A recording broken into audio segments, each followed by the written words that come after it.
Es nuestro primer gran tema de esta noche. Ese debate comenzó en Europa, ha ido también a Estados Unidos, se ha pasado a América Latina. Recientemente hablábamos aquí en el programa de lo que ha ocurrido con Uruguay. Vamos a tratar de analizar específicamente en Estados Unidos 20 estados, o como estábamos hablando, uso medicinal, 2 uso recreativo. Ahora, la gran pregunta, ¿qué podría pasar aquí en nuestro estado, en la Florida? Hemos invitado hoy aquí al programa para analizar, para discutir y para tratar de informarnos, ¿no? Que de eso se trata. Está con nosotros Robert Abreu, exfiscal y abogado criminalista. ¿Qué tal, Robert? Bienvenido al programa. Buenas noches, gracias. Y también le damos las buenas noches a la excomisionada de la Junta Escolar, Ana Rivas Logan, que conoce muy bien el tema. Bienvenida al programa. Muchas gracias por la invitación. Gracias. Bueno, estábamos hablando de lo que está ocurriendo en Estados Unidos. Posibilidades aquí en el estado, Ana, de que eso pueda pasar. Muy grandes posibilidades. Primero que todo tenemos la audiencia que va a tener la legislación y después tenemos también lo que va a llegar a la boleta. En este momento hay un movimiento muy grande en el estado para poner en la boleta de este año. ¿Cuántas firmas hacen falta para eso? Bueno, ya casi tienen las firmas. Es impresionante. Están recibiendo hasta 100.000, 200.000 firmas semanal. O sea, hay bastantes personas que quieren que esto ocurra. Especialmente las personas que están teniendo problemas con la salud, que esto los puede ayudar. Hay 2 propiedades en la marihuana, una que es bastante dañina y otra que tiene propiedades que puede ayudar a la salud. Medicinales. Que es la propiedad es la CBD. Que es la que se llama la telaraña de Charlo, que sí, estaban comentando. Que extrae esa propiedad medicinal. Y lo que estamos hablando aquí es que el médico va a recetarle al paciente esta medicina, ¿no? La marihuana. No va a ser una luz verde en la Florida, que cualquier persona puede creer. Eso destapa una caja de Pandora, que eso va a ser muy, muy complicado de poder tardar años en que realmente eso se ponga en orden. Quiero preguntarle al abogado Abreu qué piensa. Yo pienso que eventualmente sí van a legalizarla aquí en el estado de la Florida, como la han legalizado en esos 2 estados, y hay movimientos en muchos estados más. En 20, la medicinal estamos hablando, no recreativa. Bueno, medicinal sí, yo pienso que la Florida va a seguir el paso medicinal y eventualmente tomará el otro paso como tomará yo creo que la mayoría de los estados. Como en Colorado y en Washington la recreativa también. En Nueva York, el gobernador, lo estábamos viendo ahora, cómo anunció su decisión de legalizar la marihuana. Ahora es curioso porque en abril, recientemente, él se había pronunciado en contra. Y si no en contra, había dicho que él no estaba muy convencido. Esto, vamos a hablar claro. Esto que se ha convertido en un tema económico y en un tema político para ganar votos también. Yo creo que sí. Todas las encuestas enseñan que la mayoría de las personas están de acuerdo de legalizar la marihuana medicinal, no la recreativa. Sí. Siempre y cuando sea el médico que receta la marihuana, o sea, es entre el paciente y el médico. La recreativa ya abre otras puertas bastante fuertes. Ahí cualquier persona, un adolescente, puede empezar a fumar marihuana y abre la puerta para otras drogas más fuertes para ese adolescente. Lo que estamos hablando aquí, una vez más, es la marihuana medicinal y siempre y cuando el médico la receta a su paciente. Ahora, claro, van a haber muchos problemas porque ¿quién dice que el médico no te lo ha recetado? Un policía ve que un muchacho o una persona está fumando la marihuana, ¿qué quiere decir?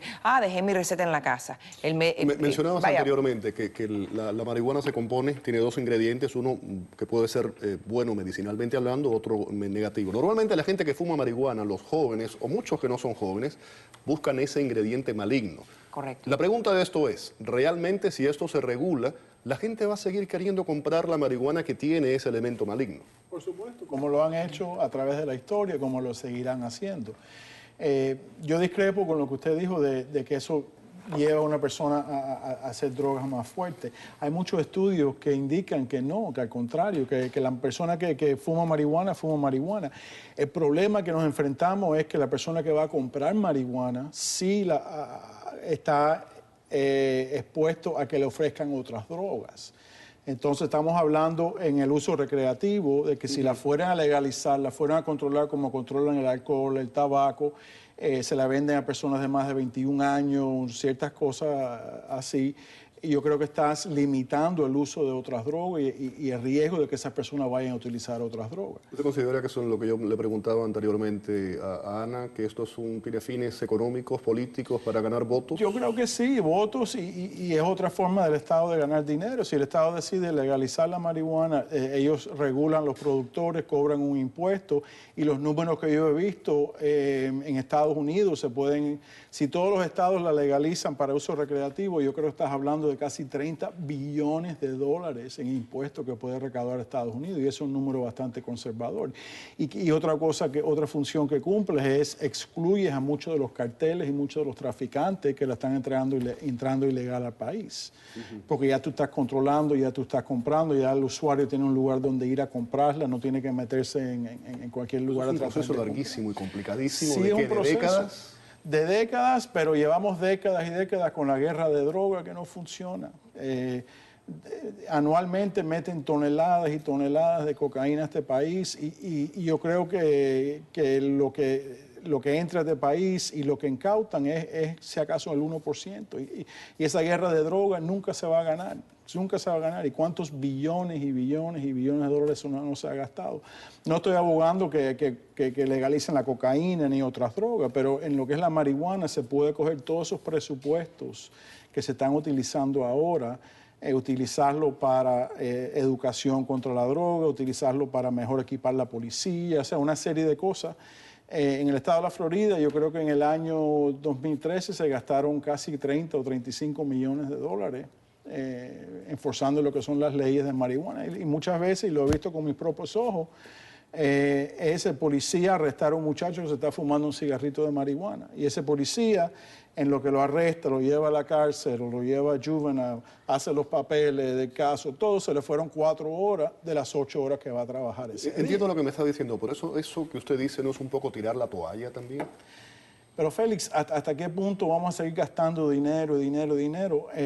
Vete a la corte un día, yo te invito, yo te llevo conmigo a una corte de delito menor y vas a ver de 100 casos, vas a ver 60 o 70 casos de marihuana, de cigarritos de marihuana, vas a ver sentado 30 o 40 policías que no están trabajando, están ahí porque el fiscal requiere que estén ahí para proceder. Es un gasto inmenso de recursos y recursos que no hay en este momento en este estado y en muchos estados de Estados Unidos. Ana. Bueno, yo creo que ahí estamos cruzando algo bastante peligroso cuando hablamos de legalizar la marihuana por razones recreacionales. Yo no quiero que mis hijos estén en un carro con una persona que está bajo la influencia de marihuana. Tampoco quiero que mis hijos estén en un colegio donde hay un maestro que está bajo la influencia de la marihuana. O sea, estamos aquí hablando de dos cosas diferentes.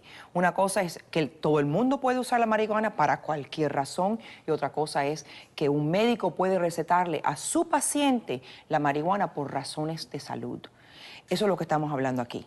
Y el segundo, recetarle a una persona que en realidad necesita esto para su salud, ya es otra cosa diferente. Recreacional, vaya, eso es abrir una puerta, un Pandora's Box, como decimos en inglés. La caja de Pandora. La caja de Pandora que va a traer muchos otros problemas. Anteriormente hablaba del tema político de los votos y de la parte económica. Vámonos a América Latina, por ejemplo Uruguay. Ustedes deben estar al tanto de lo que ha ocurrido con Uruguay. Se promulgó una ley que permite la producción y consumo a uruguayos y también a extranjeros que residen en Uruguay. Ahora, como dato curioso, fíjense esto. Chile, Canadá e Israel están haciendo contactos con Uruguay a ver si le pueden comprar marihuana. Esto lo que está abriendo es la puerta a un gran negocio, sin lugar a dudas. Claro, es reemplazar los narcotraficantes. Hoy día, por cierto, Canadá no se permite legalmente la producción de marihuana, pero sí la compra y se la compra a Holanda, por ejemplo. Correcto, es reemplazar los narcotraficantes por gobiernos que van a vender esa droga en maneras controladas a otros gobiernos a través de licorerías, a través del mecanismo que ellos impongan, y ellos van a cobrar esos impuestos y no se le va a ir a pagar a los narcotraficantes que la están vendiendo. Han habido muchos estudios en Estados Unidos mismo. Estados Unidos es el país que más produce marihuana en el mundo. No hay otro país que produzca más marihuana. Y la marihuana es legal solamente en 2 estados. Entonces es algo que existe, que ha existido y va a el existir. uso recreativo Sí, en sí. dos estados. Ahora, con relación con lo que usted decía anteriormente, doctor Abreu, hay diversos informes sobre esto. Por ejemplo, no es adictiva como otras drogas, pero sí lo es psicológicamente. La persona que usa la marihuana llega a tener una conexión, una adicción psicológica, que es una forma de adicción como otra cualquiera, con la droga. Hay informes que dicen, por ejemplo, que el alcohol o que el cigarrillo puede ser mucho más dañino, hay otros que dicen que no. O sea, todo esto depende a quién, dónde entremos. Entramos a una página web, por ejemplo, y nos dan una información, en otra se dice otro, depende si se está a favor o en contra. Y sobre el tema de la puerta a otras drogas, también está comprobado. No necesariamente todo el mundo que fuma marihuana va a terminar usando cocaína, pero sí es una forma de mucha de la gente que termina usando la cocaína comenzó precisamente por la marihuana. La última pregunta que quiero hacerles legalmente a los dos y cómo ven esto. Y esto lo hemos visto con temas migratorios y con otros temas. La ley federal está por encima de la ley estatal por encima de la ley local. Todas estas, esto ha sido aprobado estatalmente en muchos de esos estados. La ley federal no lo permite. ¿Cómo se va a hacer esto? Bueno, en el 2011 se presentó una propuesta en el Congreso de Estados Unidos pidiendo la legalización de la marihuana en todo Estados Unidos. Y eso fue presentado por el representante Barney Frank.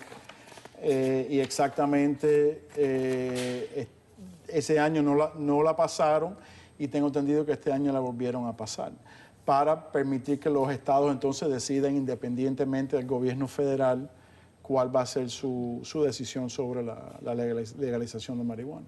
Está correcto. La ley federal dice que depende de los estados, que cada estado puede escoger qué es lo que quiere hacer con la marihuana. Y como hemos visto, muchos de los estados la han puesto para los votantes o la legislación ha decidido por los votantes. En el estado de la Florida hay 2 cosas que va a ocurrir. Primero que todo, lo que va a estar en la boleta, que ya las firmas casi están ahí. O sea, los ciudadanos del estado de la Florida van a decidir qué es lo que quieren hacer con esto. Las firmas son, para que los televidentes entiendan bien, la firma es para decidir que va a la boleta y después el votante tiene derecho de decir sí o no. Correcto. Eso va a estar en la boleta en el 2014 y los votantes del estado de la Florida van a decidir su fin, el fin de qué es lo que quieren hacer con eso. La otra cosa que está ocurriendo es la ley que están proponiendo en la legislación, que solamente se trata con ese tipo de marihuana que hablamos, que es la telaraña, que nada más que tiene los beneficios de la CBD, que es la parte saludable de la marihuana, y no tiene la THC, que es la parte dañina. Y va a ser regulado para usos medicinales y todo eso tendría que ser como cualquier otra droga por prescripción, a través de un médico en el momento que todos esos canales se pongan a funcionar como es debido, que yo insisto que eso va a ser un problema y va a ser largo y muy, pero muy complicado. Sí. Abreu, muchísimas gracias. Ana, encantado de que hayas estado con nosotros hoy aquí en el programa. Vamos a una pausa. Al regreso vamos a analizar con un destacado líder sindical venezolano el trasfondo del asesinato en Venezuela de la actriz Mónica Spear y también la escasez sin precedentes que enfrentará el país en 2014. Más adelante, Cuba y Estados Unidos se sentarán a la mesa mañana. ¿Para qué? Para reanudar el diálogo migratorio y de nuevo ahí está Alan P. Gross. Vamos a tenerles el análisis y la información al regreso. Incontrolable en el 2014. Lamentable esto de esta actriz, de su ex esposo, también la niñita de 5 años que quedó herida, pero lo lamentable de todo esto es que estamos hablando de este caso porque era una persona conocida, pero esto ocurre diariamente en Venezuela con otras madres, con otros esposos, con otras niñas y no se habla del tema. Pero bueno, vamos a hablar con Carlos Ortega, líder sindical venezolano. Él está exiliado en Perú, ¿correcto? Correcto, sí. Está en Perú y está con nosotros aquí en el programa el expresidente de la Confederación de Trabajadores de Venezuela. Ortega, bienvenido aquí al programa. Y le damos también la bienvenida a Horacio Medina, analista político venezolano. Vimos de nuevo tristemente lo que ha ocurrido con esta actriz. ¿Hacia dónde va Venezuela? Comienzo con usted, Ortega. Mira, es muy lamentable lo que ocurre, lo que acontece en nuestro país. Y esto es producto de una política de Estado. Yo siempre lo he venido señalando. En 14 años no han podido arreglar absolutamente. No se puede hablar de la oligarquía, de los gobiernos anteriores, del No, ni lo van a arreglar ni lo van a solucionar. Al contrario, a medida que avanza el tiempo, y ya vimos la cifra del pasado año, estamos hablando de alrededor de unos casi 25.000 homicidios, hechos de violencia en nuestro país. Y yo he venido sosteniendo a través del tiempo de que esto es una política de Estado, este es un terrorismo de Estado. Esto es, ¿De desestabilización? Y ha surtido efecto. Ha surtido efecto, ¿por qué? Porque esta política nos conduce a crear el temor, el miedo, ¿verdad?, la zozobra en el seno de la población venezolana. O sea, es un terrorismo, definitivamente. Un terrorismo de Estado. De Estado, sí, realmente para someter a un pueblo a que no te proteste, a que no marche, a que no tome las calles, y que desde el primer momento fue prácticamente los zampones, los ladrones, los bandoleros en nuestro país. Se identificaron o son prácticamente fichas del régimen dictatorial, del régimen castrocomunista que impera en nuestro país. De tal manera que esto no puede sorprender a los venezolanos, no puede sorprender a la comunidad internacional, porque en nuestro caso en particular lo denunciamos en múltiples oportunidades, no solamente en mi país, no solamente en Venezuela, sino en las instancias internacionales donde me correspondió denunciar la situación que iba a enfrentar y que enfrenta y que vive nuestro país en los actuales momentos. Déjame preguntarle, ¿ha tenido apoyo la comunidad internacional? ¿Realmente los escucha? Digo esto porque, por ejemplo, con el caso cubano, y usted lo mencionó, durante décadas, durante muchos años, nadie escuchaba. Nadie quería saber. Y muchas de las grandes organizaciones internacionales, muchos de los líderes internacionales estaban ciegos ante la tragedia que hubo y que hay en Cuba. ¿Sucede lo mismo con Venezuela? Mira, en Venezuela lo que está sucediendo y que vive nuestro país en estos momentos es una injerencia directa, ¿verdad?, descarada, brutal, del régimen castrista, del régimen cubano. Definitivamente en nuestro país, ayer no era el difunto quien gobernaba. En nuestro país, quien gobernaba, ha venido gobernando son los hermanos Castro, ¿verdad? Y que esto nos preocupa a nosotros sobremanera. Por supuesto, a la mayoría de los venezolanos y a quienes vivimos en el exterior, en el exilio, o bien con nuestra condición de asilado o refugiado. ¿Por qué? Porque lo que vive Venezuela en los actuales momentos es lo que ha vivido y sigue viviendo el pueblo cubano hace más de 55 años. Y nosotros realmente queremos es frenar el avance revolucionario, el avance del castrocomunismo en nuestro país. Y precisamente para lograr detener o frenar el avance de estos asaltantes, de estos vulgares delincuentes, que es lo que impera en nuestro país, necesitamos el concurso y la participación de los diversos factores de la sociedad democrática en el país y, por supuesto, también a lo que tú señalaste, el apoyo de los gobiernos, los regímenes democráticos, no solamente en la región, sino a nivel mundial, para defender la estabilidad o la democracia y la libertad en nuestro país y, por supuesto, en la propia región. Horacio, dice Maduro, bueno, criticó el asesinato de esta actriz, pero dice que el Plan Patria ha sido todo un éxito. Vamos a escuchar la declaración y después quiero tu comentario. Todos aquellos jóvenes que estén en bandas violentas, para que cesen la matanza, ya basta ya.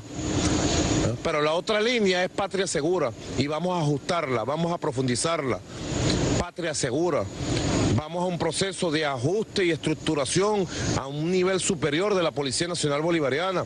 También es cierto que con el Plan Patria Seguro, yo como presidente de la República, voy a ir a fondo contra todos aquellos que pretendan mantener la matanza contra el pueblo. No va a haber tolerancia con los que pretendan mantener acciones como este tipo.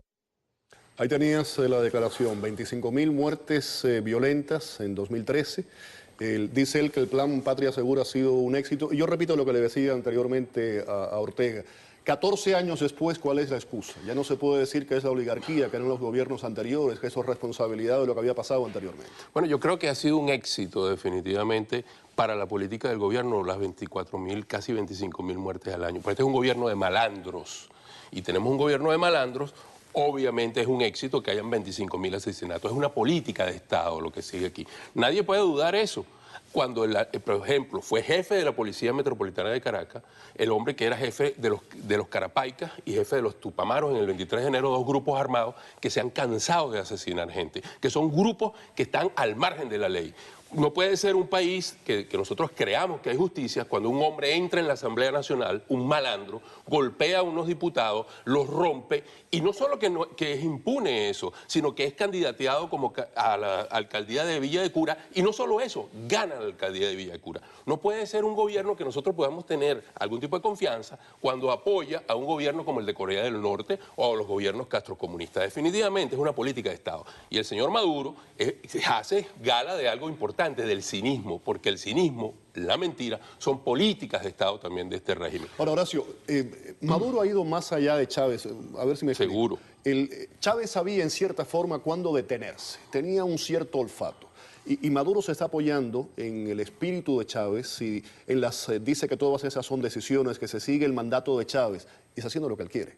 Efectivamente, no lo que él quiere, lo que desde La Habana le dicta. Porque hay que ponerlo en el justo Pero contexto. respaldándose en esa figura. Por supuesto, respaldándose en Chávez. Y todo se lo endosa a Chávez. Pero yo creo que podría pisar, como decimos nosotros coloquialmente, una cuncha de cambur. Él está apostando a que tiene una posición política sólida. Habla de aumento de los hidrocarburos. Habla de inflación, como si esto lo puede controlar. Terreno pantanoso. Claro, y yo creo que estamos confrontando o estamos entrando en un momento tremendamente definitivo para Venezuela. Venezuela está o se acerca a la encrucijada final. Yo creo que 2014, y lo he conversado con Carlos, es un año definitivo. Para él es el año, para mí es el próximo semestre. Yo creo que en Venezuela tiene que producirse una solución porque de otra manera nosotros estaremos condenados a 50 años de un régimen de malandro, un Estado que es un Estado forajido, y definitivamente creo que los venezolanos de bien no debemos permitir eso. Y eso lo hemos estado conversando en las últimas horas. Yo quería hablar del tema de esta actriz. Actriz fue Miss Venezuela. La asesinan, la matan junto a su ex esposo, hieren a la pequeñita de 5 años. Y decía anteriormente que en este caso tiene rostro, ahí la tenemos, una joven bellísima. Residió aquí en Miami durante mucho tiempo, estuvo trabajando para la cadena Telemundo haciendo telenovelas. En esta ocasión, esta tragedia tiene un rostro, que es el de esa mujer, pero yo decía anteriormente que esto desafortunadamente ocurre a diario en Venezuela y no se habla porque no son personas conocidas, pero son madres, son hijos, son familias que son literalmente destruidas a raíz de esto. Yo quería hablar sobre un tema, la clase artística, y quisiera ver quién de ustedes me puede ilustrar un poco con relación a ese tema. El gremio de los actores, específicamente actores de telenovelas, literalmente ha desaparecido. RCTV es el que hacía la mayoría de esas telenovelas, lo cierran y muchos de esos actores tienen que optar por irse fuera, al exilio, venir a Miami, a otro lugar a trabajar, o se unen al chavismo. También se le han ofrecido alcaldías, puestos políticos a muchos de estos actores. ¿Es cierto, ustedes me pueden corroborar esto, que se les ofreció dinero, se les ofrecía $500,000 de bolívares por unirse al chavismo? Eso fue algo que estuvo rodando con mucha certeza y yo por supuesto que lo creo, no tengo ninguna duda de eso, en las elecciones del 14 de abril, cuando Maduro confronta a Enrique Capriles Radonsky. Y definitivamente, ¿qué es lo final? Lo que podemos sacar es que nuevamente la siembra del odio, la destrucción de los valores morales, la destrucción de la lógica social de los venezolanos es una política de Estado también. Y eso es lo que han logrado, porque han logrado dividir al gremio de los artistas además. Entonces uno ve hoy en día tristes espectáculos como el del señor Winston Vallenilla, que dice que no politicemos el asunto de la violencia refiriéndose al caso de Mónica Esper. Pero es que no estamos hablando de eso. El caso de Mónica Esper es uno más de los 25.000, 2.000 muertos asesinados mensuales. Estamos hablando de 60 diarios. Estamos hablando de más de 2,5 cada hora en Venezuela. Y eso es, ¿cómo se llama eso? Se llama una deliberada política que está adelantada desde el gobierno. El ministro de Relaciones Interiores es un hombre que intentó asesinar a la familia del presidente Carlos Andrés Pérez el 4 de febrero de 1992. Ese es el ministro de Justicia. Ese es el que tiene que impartir la seguridad. ¿Podemos confiar en él? Yo no confío para nada, porque es un gobierno de malandro. Entonces, eso que tú estás diciendo con relación a los artistas ha sucedido en todos los lados. La desprofesionalización de todas las instituciones del Estado. PDVSA, el sector eléctrico. Divide y vencerás. Efectivamente. Claro. Termino con usted, Ortega. Estábamos hablando, hay una implosión total en el país, económica, social. ¿Qué cree usted que es lo que puede hacer que haya realmente un estallido internamente en Venezuela? La parte social, la parte económica, el tema de la inseguridad social. Todos los que todos esos factores convergen, todos esos factores convergen. ¿Realmente en función de qué? De que tiene que producirse definitivamente una reacción del pueblo de Venezuela frente a esta política equivocada y que ha llevado al desastre, ¿verdad?, del pueblo de Venezuela. O sea, todos los adelantos, lo que Venezuela fue en el pasado reciente, todo eso se acabó. País, además, con se destruyó. una riqueza extraordinaria. Venezuela está totalmente destruida, acabada. Allí no existe absolutamente nada. La inflación, la corrupción, el narcotráfico, la inseguridad. La impunidad. La impunidad sobre todo. Yo acabo de ver las declaraciones que dio muy brevemente Franklin Birgüe. Y Franklin Birgüe pone el dedo en la llaga, realmente, con lo que está ocurriendo en Venezuela en materia de la inseguridad y sobre todo con lo que ocurrió con Mónica, su esposo y su niña. ¿Qué fue lo que dijo La exactamente? impunidad. ¿Qué pasa? Que la impunidad es muy grande. No existe ley en Venezuela para contrarrestar o para frenar la delincuencia. De tal manera que en ese sentido considero, y lo hemos venido conversando acá y ha sido mi planteamiento, mi norte siempre ha sido ese, de que es necesario actuar unitariamente los venezolanos, los diversos factores de la sociedad democrática, actuar para tratar de frenar, de contener el avance de este proceso de destrucción e iniciar un proceso de reconstrucción del país. Venezuela está totalmente destruida, PDVSA acabada, destruida. El desabastecimiento. ¿Cómo es posible en Venezuela que no tengamos alimentos? Increíble. ¿Y cómo no hay? ¿Por qué? Pues por supuesto que no habrá alimentos. No hay ni toallas sanitarias para la dama, no hay leche, no hay medicina. Venezuela ¿qué es lo que ha construido este régimen a favor de los venezolanos? 14 años después, ¿a quién se responsabiliza? No pueden seguir hablando de la oligarquía, ¿a quién vamos a responsabilizar? Los gobiernos del pasado. Al difunto y que le ha dado continuidad a la política que es dirigida desde La Habana. Ortega, ha sido un placer conocerlo, encantado de igual para conocerlo. mí. Carlos Muchísimas Ortega, gracias. aquí lo tenían en el programa, expresidente de la Confederación de Trabajadores de Venezuela, y Horacio Medina, ha sido al programa, que estaba con nosotros hoy nuevamente. Gracias. Muchísimas gracias a los dos. Vamos a la pausa. Al regreso, Alan Gross y los 4 espías cubanos podrían entorpecer avances en el diálogo migratorio entre Cuba y Estados Unidos. Y más adelante va a estar con nosotros aquí en el estudio Julio Martínez, exalcalde de Jayalía, responde a señalamientos de Carlos Hernández, el actual alcalde, aquí, a Manolí. Red Avispa. Bueno, regresa el tema migratorio entre Washington y La Habana. Vamos a analizarlo. Alan P. Gross, por supuesto, en medio de todo esto. Y como dato curioso, eso que estábamos mencionando, 44.000 cubanos llegaron a Estados Unidos y eso es la cifra más alta en la última década y hay que preguntarse si esto va a ir escalando, a qué se debe. Vamos a hablar del tema. Me acompaña el doctor José Manuel Pallí, abogado. ¿Qué tal? Guillermo, buenas tardes. Encantado. Buenas noches. Y Willy Allen, abogado de inmigración, que también está con nosotros. Gracias por invitarme. Willy, siempre ese es el tema importante, ¿no? Y sobre todo para Washington, el tema migratorio, controlarlo, que sigue la sombra del Mariel, sigue la sombra de los balseros del 93, del 94, y realmente esa es la gran... con los 70. Exacto. Esa es la gran preocupación de Washington. Sí. Mira, ningún presidente americano quiere tener una crisis en el mar otra vez y quieren evitarla a todo costo. Clinton dijo en su momento que si volvía a repetirse lo iban a tomar como una declaración de guerra. Bueno, Clinton perdió su reelección como gobernador de Arkansas por haber permitido que se abriera el campamento en Fort Chaffee. Y fue una de las razones por la cual él perdió su reelección. ¿Qué ocurre? Que nadie quiere ver eso. Aparte que sería un acto dramático muy feo y que causaría miles de muertos y que el gobierno americano puede tomar de una forma muy fuerte. Ni Cuba ni los Estados Unidos lo quiere tener.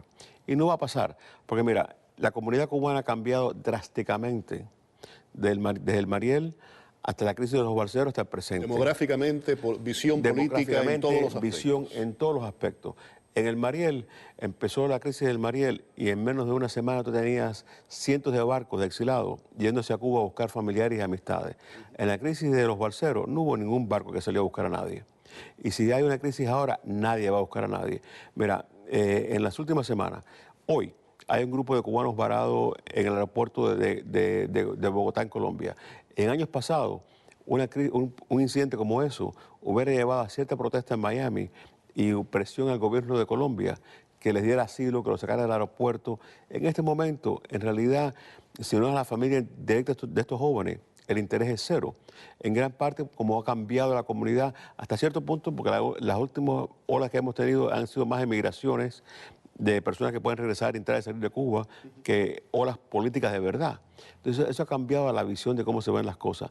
Pero para el gobierno americano, mantener un flujo de migración legal o semi-legal de Cuba es muy importante. Mira, la cifra de 44.000 personas puede ser baja, porque no toma en cuenta los miles que entran como fiancé, que se casan, que se legalizan bajo el sistema normal de migración, o peticiones de hijos por padres en Cuba, o peticiones de esposos por cónyuges en Cuba. Puede haber sido 47, 48.000 personas que entraron en los Estados Unidos el año pasado. Pallí, desde su punto de vista, ¿quién controla a quién? ¿Washington a La Habana, La Habana a Washington con el tema migratorio? ¿Y cómo encaja en este tablero político de negociación Alan Pegrosz y los 4 espías?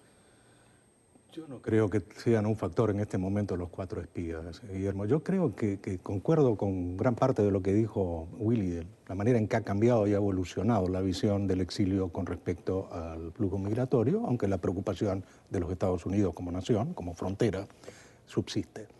Pero yo vivo pendiente del día en que esto que estamos comentando como noticia, comienza mañana, no sea noticia. Que sea sencillamente una consecuencia natural de una relación fluida entre 2 países vecinos, porque creo que ese día sería un gran día para Cuba, sobre todo para el niño cubano, por ejemplo, que nació en esta Navidad. Y volviendo a la pregunta que tú me haces de la relación quién controla, quién no controla, entiendo que la última vez que se hicieron estas reuniones, que se reiniciaron el año pasado, como tú recordarás, por iniciativa del presidente Obama, porque estuvieron canceladas mucho tiempo, aunque hace años también hubo 7, 8 años 2013 continuos. Cancelaron por el expresidente Bush, se reanudaron y después a raíz del tema de Alan Pegrosz se detuvo todo. Exacto, pero hasta el 2013 hubo 8 años, creo, 7 o 8 años continuos de esa relación y esa conversación, que es lo más natural del mundo entre 2 países que tienen casi que una frontera común.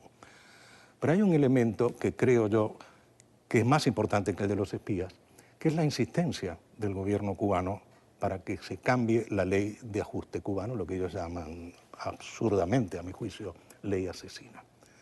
Y por primera vez hay un elemento de comunalidad entre ese objetivo del gobierno cubano y algunos de incluso congresistas cubanoamericanos que hace 2 años presentaron un proyecto de ley en la Cámara de Representantes para, no sé si, no recuerdo, Willy, cuando menos conoce esto mejor Era que para yo. limitar los viajes a Cuba y quitarle ciertos privilegios a personas que viajaban a Exactamente, Cuba. para convertir en casi un acto deportable, o sea, pasible de deportación, el hecho de ir a Cuba inmediatamente después de llegar. Y ¿Cómo pero encaja hay una eso? Por lo que estaba sensación... diciendo Willy anteriormente, estamos hablando de una cantidad de cubanos que salen del país en los primeros 20, 25 años, el primer cuarto de siglo de la Revolución, que son refugiados políticos. Y entiendo lo que usted me está diciendo, pero después, recientemente, no son refugiados políticos, sino son emigrantes. ¿La ley de ajuste cubano es válida para esos emigrantes también? Yo soy un beneficiario de la ley de ajuste cubano y en una manera muy particular. Pero soy prueba viva de que el argumento que usan para decir que la ley de ajuste cubano solamente está al servicio de aquel refugiado o persona que viene por razones políticas es absolutamente falso. ¿Cómo lo ves, Willy? No, mira, la ley de ajuste cubano en realidad se creó para legalizar 250.000 de personas que estaban en Miami en el año 65. Exactamente. Y fue basada en la ley de ajuste para los húngaros y también fue usada para... Eso lo habíamos hablado anteriormente. Contra los vietnamitas. Ahora, ha cambiado la inmigración. ¿Por qué? Porque empezando en el año 96, los Estados Unidos regala 20.000 visas. Es un regalo. Aquí te estamos regalando 20.000 visas para que vengan la gente legalmente. Entonces, esas personas no tienen que demostrar nada político. No es como en los años 70, que tú tenías personas que se querían de Cuba, que tenían que trabajar en el campo, que lo perdían todo. Sí. Ahora, yo no estoy de acuerdo que el gobierno de Cuba quiera eliminar la ley de ajuste cubano. El gobierno más beneficiado por la ley de ajuste cubano es el gobierno de cubanos. Yo comparto tu seguro. Y es más que el gobierno cubano, de una forma fría y calculada, cuando crearon la reforma migratoria de Cuba del año pasado, en enero 14, específicamente cuando dijeron que tú puedes estar fuera por 2 años y no perder nada en Cuba, estaba basado en el tiempo que demora llegar aquí, esperar el año del día, que te llegue tu residencia y que regreses a Cuba, que es aproximadamente entre 15 y 20 meses. Así que el gobierno de Cuba habla de que no le quiere la ley, pero el gobierno de Cuba es que más quiere la ley de ajuste cubano. Hay dos temas, si no vamos a entrar en esto, pues no habría programa para terminar sobre ese tema. Hay dos temas que mucha gente considera, vamos a ponerlo de esa forma, que el régimen tiene un doble discurso. Uno es el embargo y otro es la ley de ajuste cubano. Hay muchos que dicen que el primer interesado en que no se le levante el embargo es Fidel Castro, y hay mucha gente que dice también que el doble discurso con la ley de ajuste cubano existe. Por eso sería tema para otro programa. ¿Se espera algo trascendental de estas conversaciones? Rápidamente quisiera la opinión de los dos. Yo no creo que pase absolutamente nada que tú puedas llamar trascendental. Esto sencillamente es el curso normal de una conversación entre dos países, como decía Willy hace un rato. Cada vez es mayor el flujo. Creo que por primera vez el año pasado se otorgaron más visas de turistas en el consulado de la Embajada Americana en La Habana que visas de residencia, que son las que habla Willy. No, hay 20.000 que regalan y 27.000 que otorgaron en este año fiscal de turismo. Yo creo que el gobierno de Cuba tiene que darle algo al gobierno de Obama. Y aunque a lo mejor no va a ocurrir mañana, yo creo que en un futuro cercano... ¿El ramo de olivo ahí que viene? Sí, yo creo que el gobierno de Cuba va a soltar a Gross como un acto político fuerte. Y te digo porque por primera vez en 2 periódicos fuertes de los Estados Unidos estaban amarrando a Gross con los espías. La esposa de Gross y ha tenido varios periodistas que están apoyándola en que hagan el cambio. El cambio no va a ocurrir y los 4 espías no van a salir. Van a salir cuando sus condenas se acaben y van a regresar a Cuba cuando cada condena se acabe. Pero si Raúl Castro quiere hacer algo dramático, aparte de quitarle los juguetes a los niños el día de Reyes y aparte de seguir oprimiendo a los disidentes en Cuba de una forma más fuerte este último mes, es regalarle Gross a los Estados Unidos de una forma dramática. Yo creo que va a ocurrir... tengo cierta certeza que va a ocurrir en un futuro cercano. Y para mí dramático. Lo dijo Willy Allen aquí en el programa. Vamos a ver qué pasa. Vamos a volver a hablar del tema. Willy Allen, muchísimas gracias por haber estado aquí. Payí, encantado de conocerlo y que haya estado con nosotros en el programa. Vamos a la pausa. Al regreso, el alcalde Carlos Hernández, alcalde de Jayalía, acusó al exalcalde de la misma ciudad, Julio Martínez, de aceptar un nombramiento como una treta política. Martínez va a estar con nosotros para ofrecernos su reacción al respecto. Vamos a darle ahora las buenas noches, la bienvenida aquí a Mano Limpia, Julio Martínez, ex alcalde de Jayalía, que acaba de ser nombrado, ¿no?, director de la Cámara de Comercio Hispana de Jayalía. Muchas felicidades, gracias por estar con nosotros, felicidades dobles por el año y por el nombramiento. Y nada, quería que me hablara un poco de esta hora. Al alcalde Hernández no le ha gustado, ¿por qué? No tengo idea, chicos, fíjate, para mí las elecciones terminaron el 5 de noviembre del año pasado. Usted ha dicho además que fue el que eligió, fueron los residentes de Jayalía y que ese es su alcalde. Claro que es mi alcalde. Yo vivo en Jayalía antes que naciera Carlos. Pero fíjate, el 5 de noviembre terminaron las elecciones. Yo como deportista, cuando termino una pelea, ya voy para seguir mi vida. Aparentemente a Carlos todavía le queda algún resentimiento. Yo no sé, él no tiene derecho a decirme a mí lo que yo voy a hacer. ¿Él dice que eso es una movida política? Bueno, yo también dije en otros canales que dentro de 6 meses, porque si lo digo ahora no tiene validez, dentro de 6 meses él va a ver que no es movida política ninguna. Y ¿Qué va a hacer usted? A ver, ¿qué va a hacer como director para el bienestar de Jayalía y para, en cierta forma, demostrar eso que usted me acaba de decir? Mira, Félix, en los años 80... yo fui miembro de 3 cámaras de comercio como director. Yo comencé la Cámara de Comercio como fundador en Miami Lakes, Miami Lakes Junior Chamber of Commerce, que creo que todavía existe. Fui miembro de la Cámara que el alcalde hoy dice que es la única que él acepta, Él ha dicho eso, hubo una división en un momento determinado y él dice que él no acepta esa Cámara sino la otra, que es con la Cámara de Comercio e Industrias de Jayalía, que esa es la que él acepta.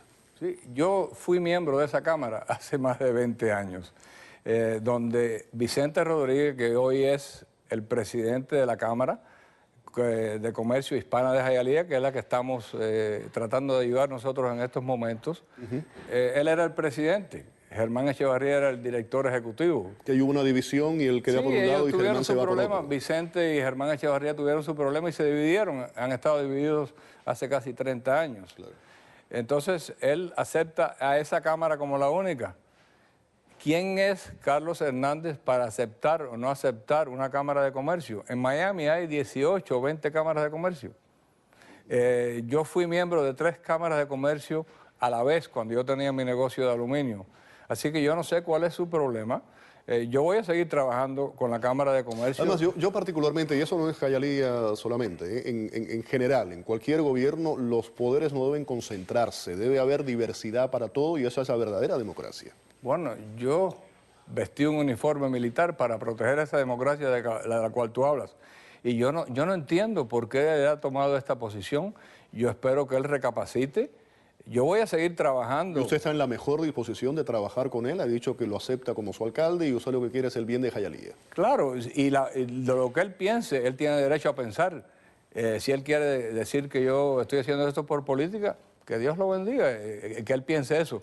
El único que sabe lo que va a hacer Julio Martínez es Julio Martínez. Julio, déjeme preguntarle, se lo pregunté aquí, tuvimos un debate que usted participó.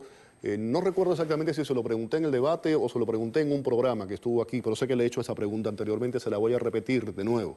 El exalcalde Raúl Martínez está detrás de usted, lo cual no tiene nada de particular. No tiene nada de particular, el alcalde Martínez tiene todo el derecho de apoyar a quien quiera. Estamos en un país democrático, libre.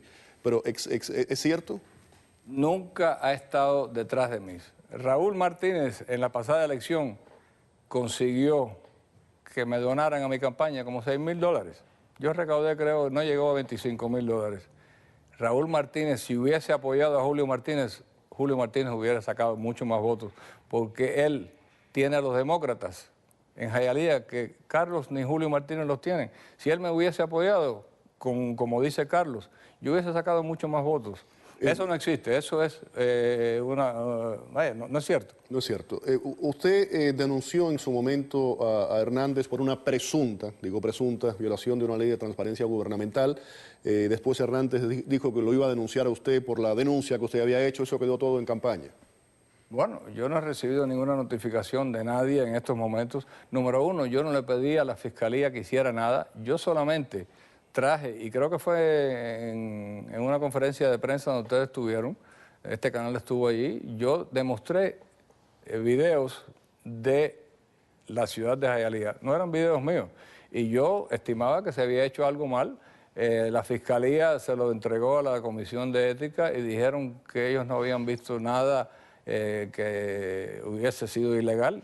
Yo acepté lo que dijo la Comisión de Ética y ahí es lo último que yo escuché, yo no he hecho más nada. ¿Quién lo escoge a usted? ¿Cómo lo nombran? ¿Cómo es el nombramiento? ¿Cómo es la votación?